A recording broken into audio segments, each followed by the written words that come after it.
ভেবে দেখুন তো, এক বাটি নষ্ট হতে যাওয়া মশলা আর চরম ব্যর্থতা থেকেও কি বিশাল কোনো সাম্রাজ্য গড়ে তোলা সম্ভব?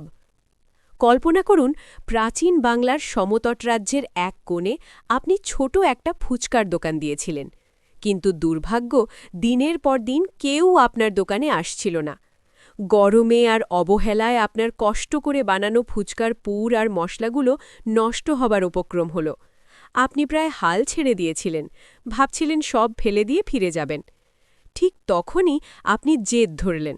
নষ্ট হতে যাওয়া সেই মশলাগুলোকে ফেলে না দিয়ে আপনি সেগুলোকে রোদে শুকিয়ে পাহাড়ি ঝর্ণার স্বচ্ছ জল আর তেঁতুলের কাঠ দিয়ে এক অদ্ভুত মিশ্রণ তৈরি করলেন।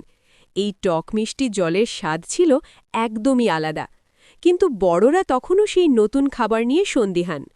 ঠিক সেই মুহূর্তে একদল দুরান্ত ছোট বাচ্চা আপনার দোকানের পাশ দিয়ে যাচ্ছিল।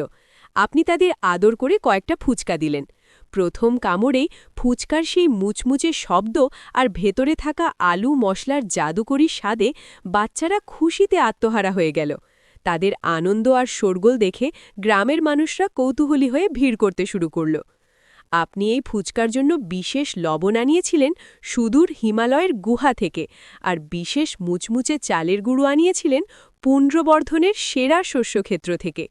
ধীরে ধীরে আপনার দোকানের খ্যাতি এমন পর্যায়ে পৌঁছল যে আপনার এক বেলার ফুচকা বিক্রির মোহর দিয়ে হরিকেল রাজ্যের একটি সমৃদ্ধ পরিবারের ৩ মাসের রাজকীয় ভোজের আয়োজন করা যেত।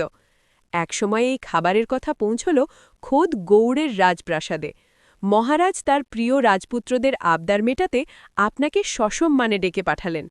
আপনার হাতের সেই আধুনিক স্বাদের ছোঁয়া আর ধৈর্য দেখে মহারাজ এতটাই আপ্লুত হলেন যে তাকে রাজ্যের খাদ্য বাণিজ্যের প্রধান দায়িত্ব দিয়ে দিলেন। এভাবেই সেই নষ্ট হতে যাওয়া মশলার সংকট আর ছোট বাচ্চাদের মুখের হাসি আপনাকে পৌঁছে দিল প্রাচীন বাংলার সবথেকে সফল ব্যবসায়ীর আসনে। সাহস আর ধৈর্য থাকলে যে কোনো সংকটই সাফল্যের সিঁড়ি হতে পারে।